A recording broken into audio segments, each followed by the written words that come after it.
오늘 아침 전북권 주요 뉴스입니다. 전북교육청은 정부가 공개한 역사 국정 교과서를 배부하지 않기로 했습니다. 우려했던 문제점들이 고스란히 담겨있기 때문입니다. 지역 축제장마다 북적이는 외국인 관광객들 상당수가 가짜였습니다. 외국인 관광객을 사고 파는 비뚤어진 전시 행정의 실태, 현장 고발합니다.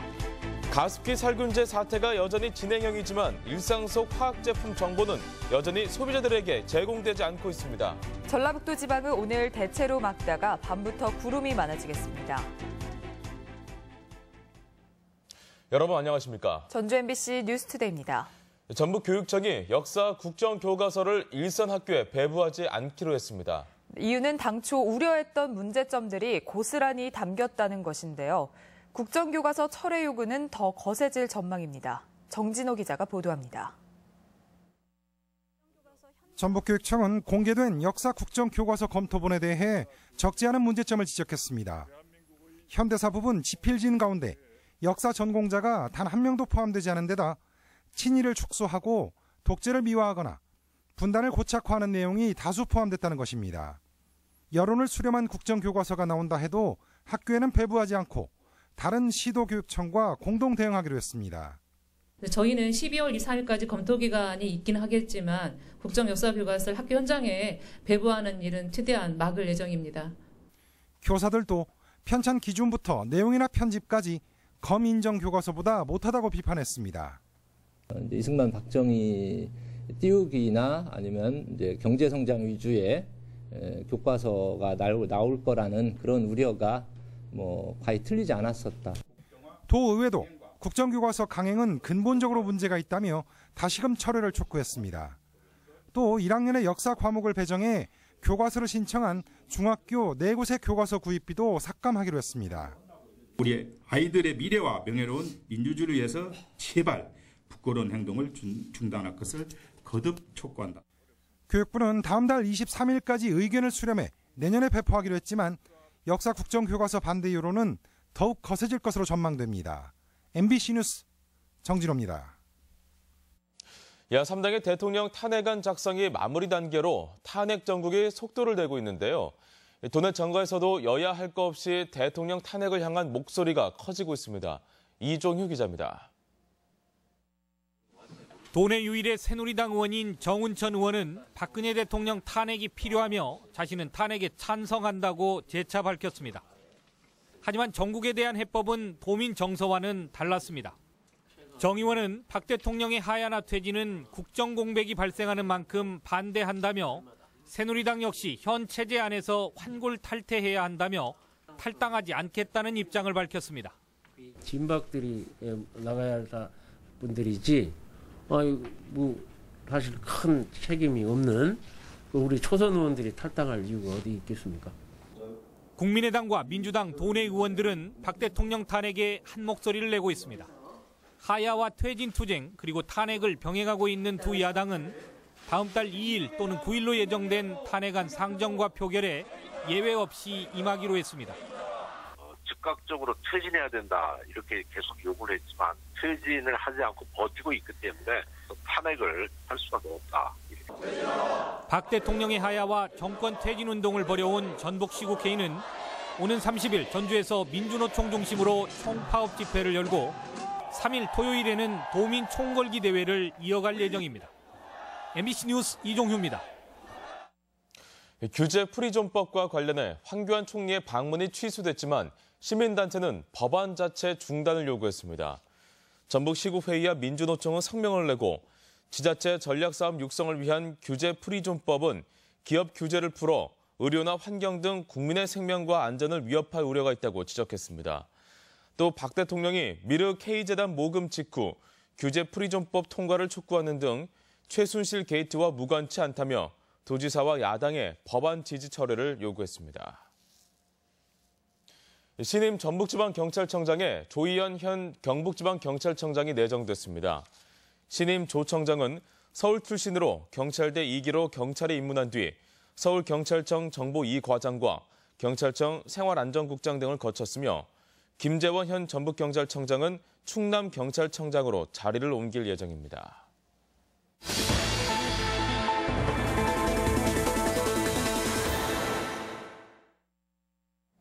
최근 몇 년 새 지역 축제장을 찾는 외국인 관광객들이 부쩍 늘었습니다.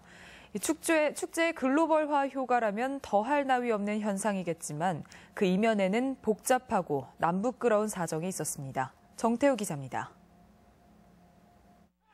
전국 방방곡곡을 몸소 찾아 축제 현장을 즐기는 외국인 관광객. 해당 자치단체들은 축제의 위상 제고와 홍보 효과를 자화자찬합니다. 아주 볼거리가 있기 때문에, 체험거리가 있기 때문에 그래서 다시 오고 싶다 해서 지난번에 싱가포르, 말레이시아, 캐나다, 미국. 과연 그럴까? 축제 현장에 외국인 관광객을 전문으로 조달해준다는 한 업체. 다양한 수요에 맞춰줄 수 있다며 수천만 원대 가격을 제시합니다. 느랑머리나 까만 얼굴이나 이런 쪽이 낫다는 이야기 아니에요. 그래서 100명 정도 예산은 얼마 정도 책정을 해야 되는지. 2천만 원은 좀 넘을 것 같은데요. 그렇다면 동원되는 외국인들이 과연 관광객이 맞기는 한 것일까? 이제 노랑머리들은 학원 강사, 학생들 중에서도 이제 좀 저희가 선발을 하고. 학생들이라면 여기 한국에 들어와 있는 유학생들 말씀하시는 거예요? 네, 그렇죠. 더불어 자신들을 필두로 많은 유사업체가 경쟁하고 있다는 사실도 귀뜸합니다. 우리 밑에서 일을 배워가지고 또 나가서 자기들이 차리고 한 거는 여행사에서도 하기도 하고 하더라고요. 이들로부터 외국인 관광객을 조달받은 도내 유명 축제의 담당 공무원도 돈을 주고 동원했다는 사실을 시인합니다. 불러오는 건 예. 재전위의 판단입니까? 시의 판단입니까? 저희와 같이 공동 판단이죠. 그래서도 그거에 대해서 공감을 하고 계십니까? 예. 또 다른 문제는 이처럼 돈을 받고 전국을 순회하는 외국인에게 축제를 즐기고 제대로 참여할 의지를 기대하기는 어렵다는 점입니다. 그 외국인들이 너무 서두르게 움직이니까, 그리고 자기들끼리 얘기를 해요. 이거 하고 빨리 가야 된다고, 그 가이드가. 어디로 가야 된다고? 다른 지역 쪽으로. 다른 축제? 네. 사정이 이런데도 일부 시군은 아예 축제 입찰 공고나 과업 지시서에 외국인 관광객 동원을 규정하고 있습니다. 자치단체들은 왜 막대한 예산까지 투입하면서 외국인 관광객들을 사오는 것일까? 그럴듯하게 보이고 싶은 보여주기식 행정의 전형이 이면에 깔려 있습니다. 우리들끼리는 아무 필요가 없는데 이제 자치단체장의 의지가 너무나 워낙 확고하고 그런 쪽으로 또 내세우기를 좋아하시는 분 입장은 또 안 맞춰주면. 더불어 축제의 국비 배정을 담당하는 문체부의 단계별 지원 방식 또한 일선 시군이 이처럼 화려한 외형을 추구하는 이유가 되고 있습니다. 대표를 거쳐서 글로벌 육성축제라고 졸업한 축제가 있습니다. 예. 그렇기 때문에 그쪽에서는 해외 관광객 유치를 위해서 노력하시는 부분이 없지 않아 있겠죠. 최근 한국문화관광연구원의 조사에 따르면 절대 다수 외국인들의 한국 방문 횟수는 한두 차례에 불과하고 방문 지역 역시 서울, 제주로 국한됩니다. 관련 업계에서는 대부분 초행길인 외국인들을 지역 축제 참관 대상으로 삼는 발상 자체에 문제가 있다고 말합니다. 역기사들은 우리 눈으로 보자고 태국을 가 지역마다 축제가 있는데 우리가 태국 지역적으로 근데 여기 탁상무시로 축제를 해야 그런 걸 해야 예산 타고 오니까. 브라질 리우 카니발이랑 일본 삿포로 눈축제 등 세계 대표 축제에 자발적 외국인 관광객들이 지역 경제에 미치는 효과가 막대한 것은 사실입니다. 하지만 너도 나도 어설픈 글로벌 축제를 표방하면서 볼모로 잡힌 주민 혈세의 가치는 축제 현장에서 보여지는 외국인 몇 명에 비할 바는 더욱 아닙니다. MBC 뉴스 정태우입니다. 도림미술관이 단일 공사를 쪼개 발주하는 방식으로 특정 업체를 지원했다는 의혹이 제기됐습니다. 도의회 장학수 의원은 도림미술관이 지난해와 올해 구 상관면 사무소를 창작 스튜디오로 리모델링하는 과정에서 단일 공사를 3천만 원 미만으로 분리 발주한 뒤 특정 업체와 수의 계약했다고 밝혔습니다. 도림미술관 측은 입찰 이후 차액이 남아 부족한 공사를 분리 발주한 사실이 있지만 특정 업체를 지원하려 한 건 아니라고 해명했습니다. 도의원들의 해외 연수 경비 일부를 대납해 물의를 빚은 도의회 송성환 행정자치위원장이 위원장직에서 물러나기로 했습니다. 송 위원장은 지난 9월 도의원 6명과 함께 동유럽 해외 연수를 가면서 의원들이 부담해야 할 100만 원 가운데 절반인 50만 원씩을 대신 내줘 정치자금법 위반 등의 혐의로 선관위 조사를 받고 있습니다. 이재호 전 국민권익위원장이 추진하는 늘푸른 한국당이 어제 전주에서 임석산 창당준비위원장과 지지자 200여 명이 참석한 가운데 전북도당을 창당했습니다. 늘푸른 한국당은 4년 중임 대통령제 개헌과 전국을 50개 광역시로 개편, 국회의원 200명으로 축소 등을 정책으로 내걸고 있습니다. 가습기 살균제 사태는 정부가 취약한 일상 속 화학 제품의 위험성을 경고한 사례인데요. 하지만 소비자들에게는 여전히 화학 제품에 대한 정확한 정보가 제공되지 않고 있습니다. 김하연 기자입니다. 두 아이를 키우는 주부 김연옥 씨.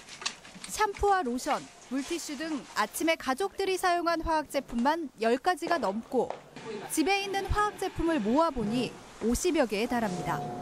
이거를 없다고 지금 생각을 하면 당장 외출할 때랑 어떻게 하지? 그러니까 좀 필요하기는 한데 불안감은 있고. 가습기 살균제 사태 이후 불안감이 커져 베이킹소다 등 천연 화합물 사용을 늘리기도 했습니다.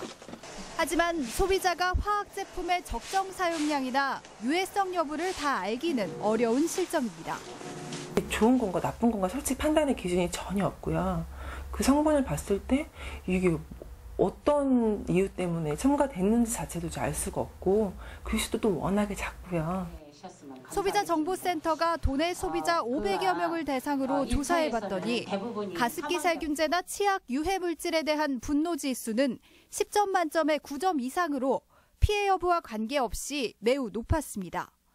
화학 제품 정보에 관심도 높아졌지만 정부기관이나 기업에서 정보를 얻기보단 블로그나 카페를 통한 경우가 많았습니다. 실제 마트에 가봤습니다. 옥시 등 문제 회사의 제품은 크게 줄었지만 대부분 제품은 여전히 성분 표시가 미흡합니다. 대부분의 탈취제나 섬유유연제의 성분 표시를 보면 향료나 탈취제라는 말이 들어가 있습니다. 왜 들어갔는지 기능을 나타내는 것일 뿐 정확한 화학물질의 이름을 알기는 어렵습니다. 물질 이름이 나와 있어도 전 성분을 표시하지 않은 경우가 많고 적정 사용량이나 혼합 시 주의사항도 없습니다. 징벌적 손해배상 제도가 법으로 통과될 수 있도록 이런 걸 요청을 하고 있고요.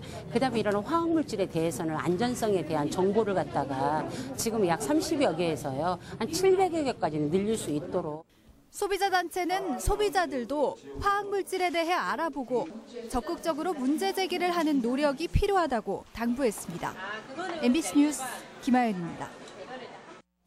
음주운전 차량이 보행자를 들이받아 70대 노인이 숨졌습니다. 오늘 저녁 6시쯤 부안군 상서면의 한 도로에서 51살 강모 씨가 몰던 차량이 길을 건너던 78살 김모 씨를 들이받아 김 씨가 숨졌습니다.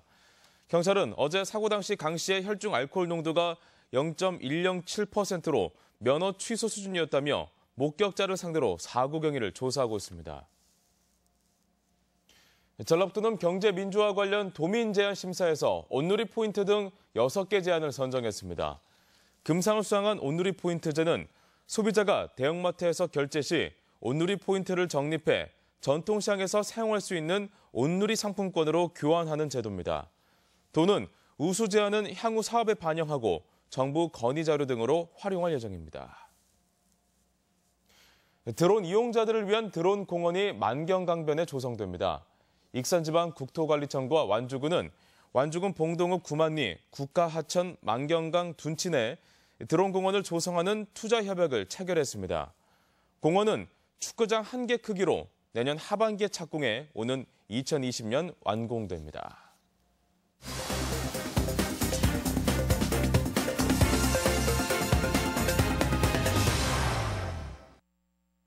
익산시가 주민주도의 원도심 활성화를 위해 협의체와 추진단을 구성했습니다.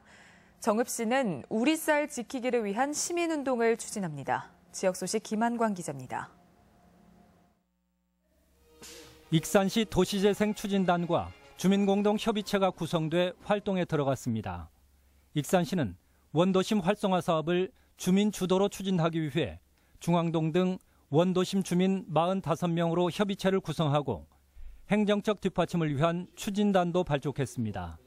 앞으로 도시재생 추진단과 도시재생 주민 공동협의체가 지속적으로 도시재생 활성화 방안을 모색하여 주민이 주도하는 누구나 살고 싶은 품격 있는 도시로 만들겠습니다. 정읍시가 우리 쌀 지키기 사업의 하나로 소비 촉진 활동을 본격화했습니다. 생산자인 농업인단체와 소비자단체가 함께하는 소비 촉진 활동은 쌀값 하락으로 인한 농촌의 어려움 해소를 위해 정읍쌀의 우수성 홍보는 물론 판매 확대 방안을 모색합니다.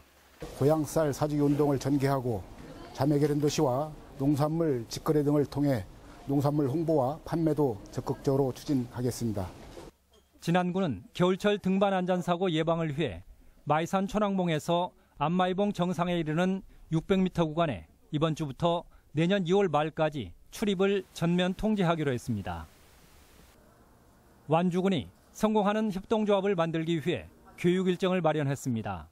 다음 달 5일까지 계속되는 협동조합 교육은 세무와 회계는 물론 운영 사례, 맞춤형 컨설팅과 현장 견학 등으로 로컬 경제를 기반으로 성공하는 협동조합 모델을 만들 계획입니다. 사회적 경제의 핵심 조직인 협동조합 교육과 컨설팅으로 우리 지역에 맞는 비즈니스 모델 발굴을 위해 최선을 다하겠습니다. 겨울철 어려운 이웃을 돕기 위한 연탄 나눔과 기부 활동이 이어지고 있습니다. 군산상공회의소와 개정동 주민자치위원회는 연탄 18,000여 장을 어려운 이웃들에게 전달했으며 세아베스트는 1,600만 원 상당의 이불과 전기 담요 등을 기부했습니다. MBC 뉴스 김한과입니다. 전주지방법원은 임금과 상여금을 체불해 근로기준법을 위반한 혐의로 기소된 전주 모 버스회사 대표 B씨에게 벌금 500만 원을 선고했습니다. B씨는 지난 2013년부터 지난해까지 버스기사 70여 명의 임금과 상여금 1억 9천여만 원을 주지 않은 혐의입니다. 국가보조금을 받아 쌈짓돈처럼 쓴 농민에게 징역형과 집행유예가 선고됐습니다. 전주지방법원은 마을 보조금을 유용한 혐의로 기소된 48살 A씨에게 징역 6월에 집행유예 2년을 선고했습니다. A씨는 지난해 군청으로부터 마을회 이름으로 받은 농산물 재배단지 조성 보조금 가운데 8,900여만 원을 임의로 쓴 혐의입니다. 전라도가 189개 사업에 내년도 국가예산 8,500억 원의 증액을 요구한 가운데 국회 심사가 주목되고 있습니다. 국회 예결위는 현재 지역 증액 사업 심사만을 남겨두고 있으며 다음 달 2일 최종 예산안을 통과시킬 예정이지만 탄핵 정국과 맞물려 의결이 늦어질 가능성도 있습니다. 도는 예결위 소속 도내 국회의원을 상대로 사업의 당위성을 설명하며 증액에 총력을 기울이고 있습니다. 도지사와 전주시장이 이번 주 만나 전주 종합경기장 개발 방식을 논의하기로 했지만 합의점 도출은 어려울 전망입니다. 전주시는 이번 주 목요일 김승수 시장과 송하진 지사와 만남을 앞두고 지사가 요구한 선결 조건을 검토했지만 명확한 해법을 찾지 못한 것으로 알려졌습니다. 지난주 송 지사는 종합경기장 양여 당시 약속한 민간 투자와 함께 롯데와 법률적 문제가 먼저 해결돼야 한다는 입장을 밝혔습니다. 우리 지역 행사와 문화 소식입니다. 다양한 다큐멘터리 영화를 소개하는 익산 다큐 영화제가 내일부터 나흘간 익산 공공영상 미디어 센터에서 열립니다. 진안군은 오늘 진안 문화의 집에서 아카펠라 그룹 보이처의 공연을 무료로 선보입니다. 이야기와 국악을 함께 즐기는 국악 콘서트가 오늘 국립민속국악원에서 있습니다. 고창 모양합창단의 14번째 정기 연주회가 오늘 고창 문화의 전당에서 있습니다. 전주시 평생학습관은 오늘부터 다음 달 8일까지 전북교육문화회관에서 평생학습대학 수강생 전시회를 갖습니다. 전라북도 전략산업 선도기업 구인구직 면접의 날 행사가 내일 전북 테크노파크에서 개최됩니다. 전북 체육인들을 격려하는 전북체육 특별대상 시상식이 오늘 전북 여성교육문화회관에서 있습니다. 익산시 여성회관은 오늘부터 다음 달 2일까지 시민과 함께하는 어울림축제를 엽니다. 전주시 정신건강증진센터는 오늘 한국전통문화전당에서 아동청소년 정신건강 강좌를 진행합니다. 무주 세계 태권도 선수권대회 조직위원회가 내일까지 자원봉사자를 신청 접수받습니다. 날씨 전해드립니다. 전라북도 지방은 오늘 대체로 맑다가 밤부터 구름이 많아지겠습니다. 낮 최고 기온은 전주 9도, 군산 9도 등 9에서 10도의 분포로 어제보다 조금 높겠습니다. 바다의 물결은 서해남부 전 해상에서 0.5에서 2m로 일겠습니다.